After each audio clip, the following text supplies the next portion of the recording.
And we're back for more daily college basketball best bets here for Monday, March 3rd. We continue the ASUN Tournament today as we're going to have 2 picks for the ASUN Tournament. Then I'll go over the entire tournament as a whole after we make those 2 best bets for the ASUN Tourney. Along with that, of course, regular season action continues around the world of college basketball today. So all of that and more in today's best bet video. But folks, before we get into the best bets, make sure to hit that subscribe button down below for some more daily college basketball best bets here on the channel. Later today, we'll be posting our NBA predictions on the channel as well. So make sure to join us in a couple hours for that, along with our UFC 313 predictions. Alex Pereira, Magomed Ankalaev in the main event this weekend from Las Vegas, Nevada. Make sure to check out that video. It is the first ever video on Greedo Plays MMA. It is linked in the description down below, so make sure to subscribe to Greedo Plays MMA as well. Go show some love on the new channel. Be a part of Greedo Plays history. And of course, make sure to subscribe to both channels here with Greedo Plays. Let's go on to the first best bet of the day,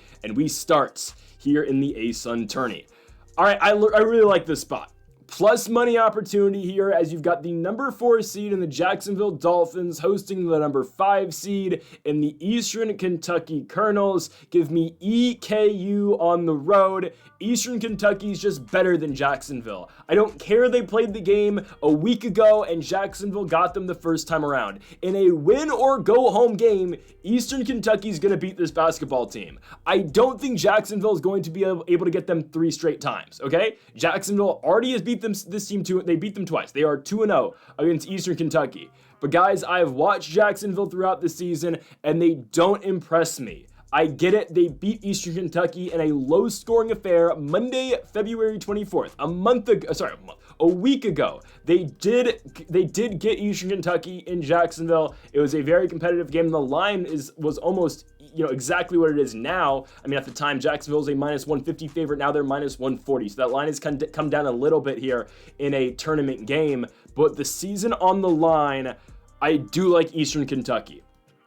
I think in a big-time game, EKU is able to score and outscore Jacksonville. The way the Dolphins have been winning recently, they've been winning low-scoring affairs, they've been playing great defense, but again, they don't score. Robert McCray is their best guy. We've talked about McCray multiple times this season. He's their only scorer who averages more than 10 points a night. Again, Robert McCray, the 5th, averages 16, but other than him, there is not much else going on here for the Dolphins. They're a good defensive squad, sure, but if EKU can just get the scoring going, and the way that we've seen the first 2 ASUN games obviously go already in this tournament with Central Arkansas and Stetson, and with that North Florida Austin Peay game, we saw some crazy scoring, obviously. I'm not telling you Eastern Kentucky is going to score at the length that Austin Peay did yesterday, or even North Florida in the first half, but I think Eastern Kentucky is able to put some scoring on Jacksonville early in this basketball game. And again, this is so important that EKU gets out to a lead, because I don't think Jacksonville's able to catch them if Eastern Kentucky can get off to a hot start. They were just in very competitive games the first 2 times they played this Jacksonville squad. They were down by 4, I think, going into half in the second game. And again, that first game was very close at EKU as well. But I think, again, they're just able to turn the tides in this basketball game. And it's all a matter of if this team can get going early. And I think they have to be able to get going early in this game. With George Kimball III, who averages 18, with Devontae Blanton, who averages 16.5 as well. Those 2 guys are better scorers than anybody on Jacksonville. Again, the Dolphins have just been able to win games this year playing their style, which is a low-scoring affair. Hell, I will compare it to yesterday's spot between St. Peter's and Marist. Obviously, these 2 teams are way better than whatever the hell is going on over in the CAA. By the way, the Marist Red Foxes are the worst 20-win basketball team of all time. I hope that team gets first-rounded in their conference tournament. I really hope they do. They are awful. How do you lose at home to St. Peter's, the Peacocks? Ridiculous. I'm serious. Vegas called that game, guys. I'm not joking. Vegas called. Because I don't know how that team has 20 wins. When I have watched Marist 3 times and picked Marist 3 times this season, they have lost every single time. And they have 6 losses this year. It doesn't make sense. Anyways, I don't think Eastern Kentucky allows Jacksonville to play that slow-paced defensive style of game, because I think Eastern Kentucky is able to maximize their possessions and win in spots. Okay, The last time we really looked at a Jacksonville game or picked against Jacksonville, it was their loss to, we picked Jacksonville, it was the North Alabama game. Again, they lost the North Alabama game. I thought the Dolphins at the time were able to, I think it was plus 7.5 we got for Jacksonville on the road, obviously. North Alabama ended up winning at 92-79. Now, North Alabama is the second best team in the conference. We're actually going to talk about the lines in a minute here. But North Alabama, again, was able to maximize all of their scoring chances. They were able to shoot the three ball effectively. They scored 92 points in that game and ended up beating the Dolphins 92-79. I don't really care the game's in Jacksonville. Again, it's the third time that these two teams have faced off. But if Eastern Kentucky, again, can just maximize their possessions against the Jacksonville Dolphins, I think they should be able to win. And McCray, for as many points as he does average, he is a pass-first guy. He wants to pass the ball before, again, he takes it himself. Again, he's averaging, I think, about eight assists a game as well. He does everything for this team. But I think Eastern Kentucky, again, they get out early to a fast start, and they just outscore Jacksonville. If they make the Dolphins play from behind, Jacksonville is screwed. This is a team that's coming into this game losing 3 of 5. Sure, they won back-to-back spots against, yes, EKU and Stetson, but prior to that, 3 straight losses on the road to North Alabama, Florida Gulf Coast, and North Florida. I think the Eastern Kentucky Colonels pull off the upset on the road. I think they're able to outscore Jacksonville. Give me EKU on the road. You can take the spread plus 2.5. We are playing the money line. Plus 120. Eastern Kentucky goes on the road to Jacksonville, Florida, and eliminates the Jacksonville Dolphins in the 4-5 matchup. We go from the 4-5 matchup now to the 2-7 matchup. We go to North Alabama. It is the second consecutive game for Austin Peay as they, again, stay on the road. Same spot where they won yesterday against the North Florida Ospreys, as they will be taking on North Alabama in Florence, Alabama. I'm taking Austin Peay on the spread. This is a very tough team to blow out. The first half of that game, the first half between North Florida and Austin Peay yesterday was absolutely atrocious. North Florida was not missing from beyond the arc. Austin Peay was finding themselves down by 15 points 8 minutes into the basketball game. But what did they do in the second half? And at the end of the first half, by the way, a huge near half-court shot by Haney to close out the first half, cut the lead to 7. Austin Peay goes into that second half and outscores North Florida 52-24. This is a very difficult team because of their offensive ability. Again, 90 points in the first round of this tournament. I'm not telling you outright they're going to beat North Alabama. But if you are looking for that first major upset in college basketball this year for, March in the conference tourneys, it is this game. This is the game where if you see a crazy upset, it's going to be right here.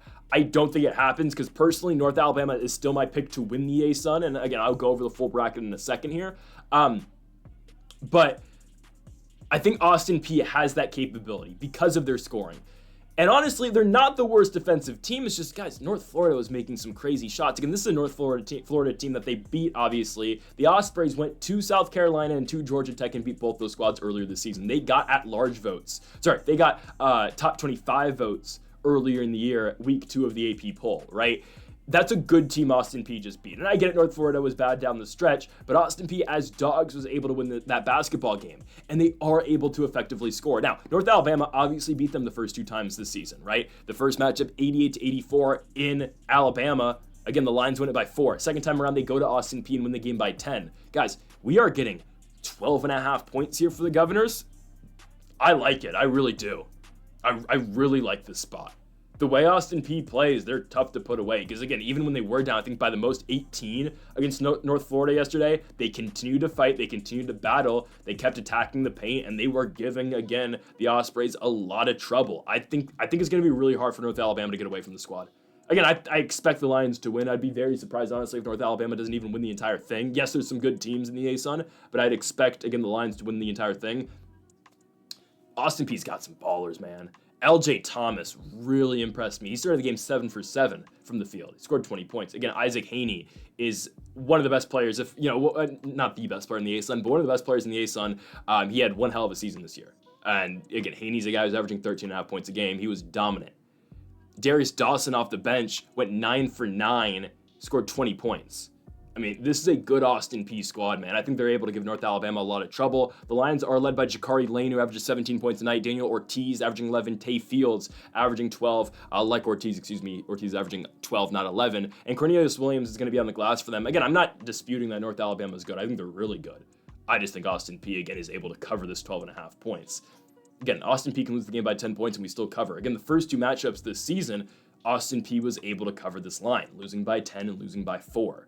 Game is back in Florence, Alabama. The first matchup, again, the Lions won that one by 4 in Alabama. I think Austin Peay is able to keep it close. The explosiveness with the scoring, and I don't even think they played that bad defense against North Florida in that first half. Again, the Ospreys just scored 45 points because they are chucking up miracle shots, and again, that's how North Florida plays. They're one of the most aggressive three-point teams in all the country. So I don't even think it was a bad first half for Austin Peay. They scored 38 points and stayed competitive and obviously pulled away in the second half. I think Austin Peay covers the 12.5 points here against North Alabama, but ultimately, yes, I do expect the Lions to move on here in the ASUN tournament. So real quick, before we get into the third best bet, guys, we are going to quickly look at the ASUN bracket. So here it is. A little small on your screen, but you can see it. Of course, Central Arkansas beat Stetson yesterday. I hate Stetson. Austin Peay blowing out North Florida. So again, we have North Alabama moving on to the second round, and we've got Eastern Kentucky beating Jacksonville. I expect Lipscomb to beat Central Arkansas. One hell of a fight yesterday by Central Arkansas. Turner scored 37 and 11. I mean, he's going to get a chance to play Power 6 basketball, I would assume, next season. So I expect Lipscomb, though, to still beat Central Arkansas. Central Arkansas has 6 wins. Lipscomb's going to beat them. And then FGCU and Queens.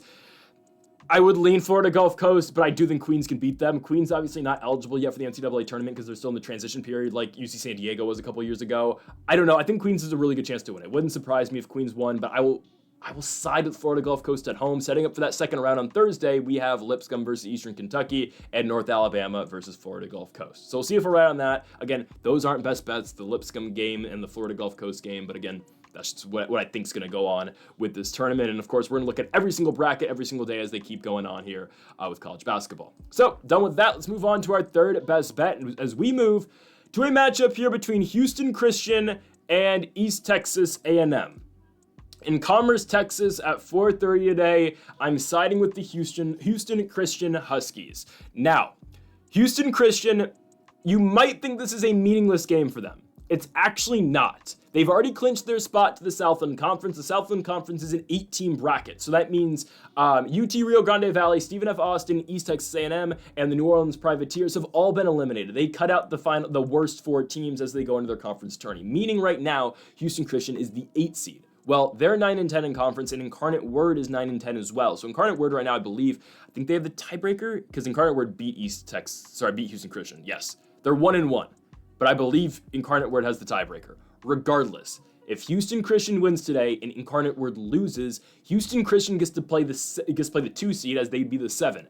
You don't want to be the 8 seed in this tournament. Why? McNeese is there. I think, again, McNeese is by far the favorite to win the Southland Conference, so this is not a meaningless game at all for Houston Christian. If they can beat a horrible East Texas A&M team, they're going to try to win this game so they can avoid McNeese and play either Nichols or Lamar. Given those 2 teams are good, but you much rather play those squads than you would McNeese, who is likely going to be a number 12 seed in the NCAA tournament as long as they can win the Southland. So this game does mean something for Houston Christian. And Incarnate Word definitely can lose today. They're playing a better team. I think they're playing today, right? They're playing today. They're playing at Northwestern State. Easily losable game for Incarnate Word that could drop them down to the 8 seed, right? Incarnate Word has won 4 in a row to get into this tournament, but they could lose at Northwestern State. It's definitely possible. Now, we did pick Incarnate Word in their last game to beat East Texas A&M on the road, and we're doing the same thing for Houston Christian. Again, if Incarnate Word can do it, I believe the Houston Christian Huskies can do the same exact thing. Houston Christian not playing with nearly the momentum that Incarnate Word has. Obviously, this team has dropped, 5 out their last 6 games. It's not ideal with their only win being a home win over Stephen F. Austin, but they do need somewhat of a momentum boost going in to the Southland Tourney. And again, if you can buy yourself a day against either Nichols or Lamar rather than McNeese, you're going to try to win this basketball game, right? Now, Houston Christian recently has been, in the last 4 outings, has been Bryson Dawkins and just Bryson Dawkins. Dawkins, again, was posting 15 points a game. And then the win over Stephen F. Austin, he scored 41 of the 72 points Houston Christian scored in that game.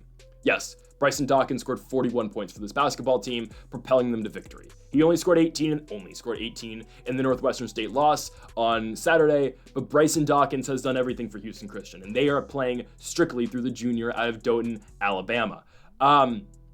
That's really what you need to know offensively for this team. Julian Mackey's been good all season long. Elijah Brooks has been solid, but again, recently they're gonna ride the hot hand. It is 100% their guard, the junior Bryson Dawkins. For East Texas A&M, this is their final game of the season. This is obviously their senior night. Hopefully, we don't see some tricky dicky shenanigans with this game like we seemed to get the other day with UC Davis and Hawaii. Just saying, that game was very oddly officiated for Hawaii's senior night game that I watched on Saturday night. Anyways, East Texas A&M led by Scooter Williams. Williams averaging 11 points a game.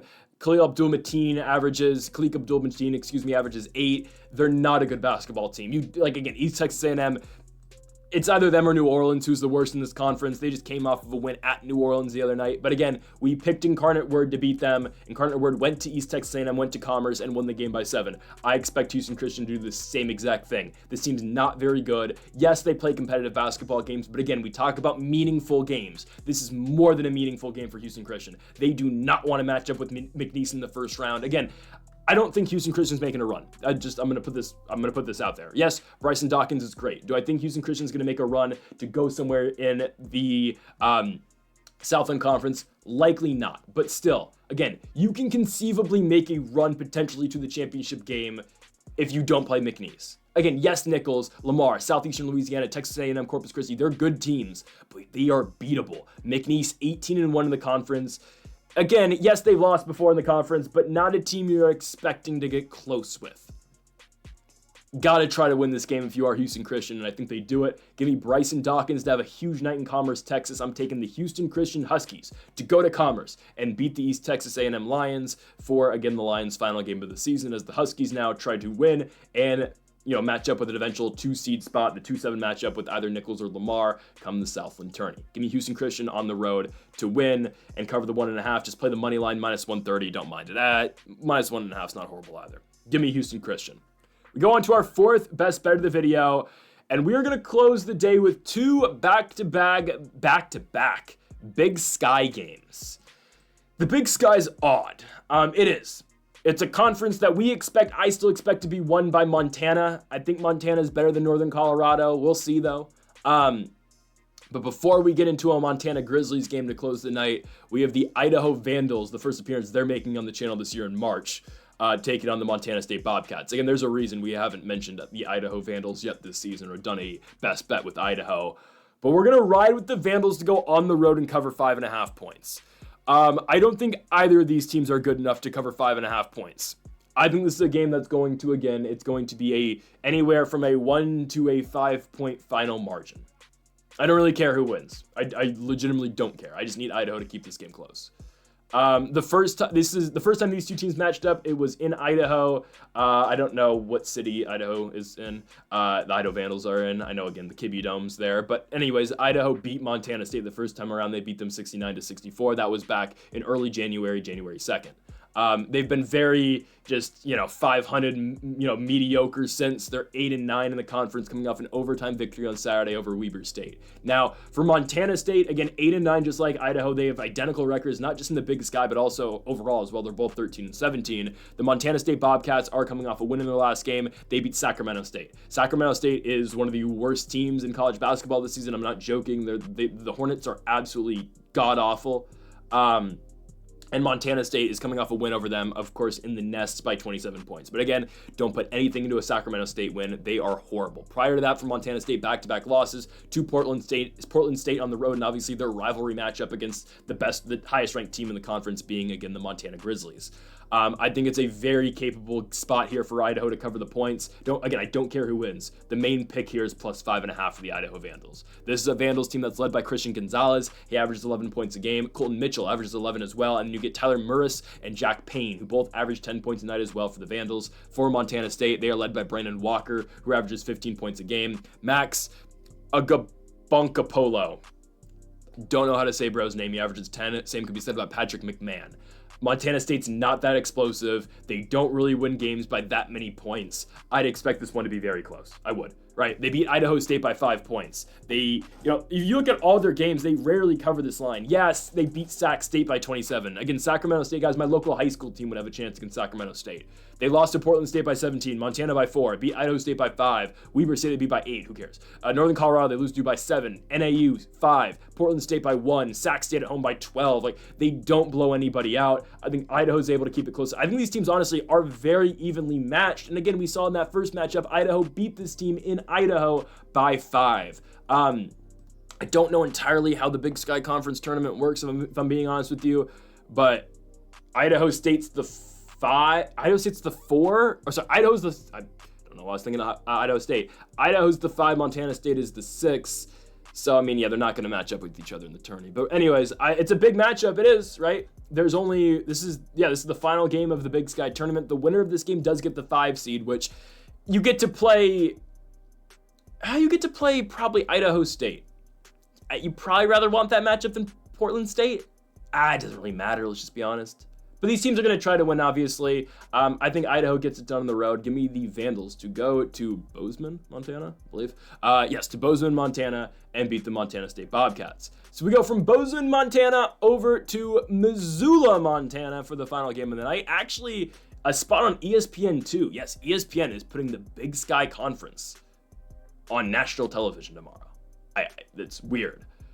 Eastern Washington goes on the road to take on the Montana Grizzlies. I'm not lying when I'm telling you Eastern Washington is atrocious. Guys, I like Big Sky basketball. I try to watch Big Sky basketball as much as I can. Unfortunately, they do get overshadowed, to me at least, in terms of the other conferences on the West Coast. Held the West Coast Conference, the Mountain West. I really like the Big West as well. And obviously, I mean, we do get some late night Big Ten ball now here with USC, UCLA, Oregon, and Washington. So I try to watch again as much Big Sky ball as I can, but they do get buried in terms of all of these conferences again on the the West Coast, the late night games. But low level Big Sky ball is horrible. It just is. It's just not good. Okay. It's not very competitive, or no, they are competitive, but teams like Sacramento State, Eastern Washington, and at times Weber State are just so horrible. They are.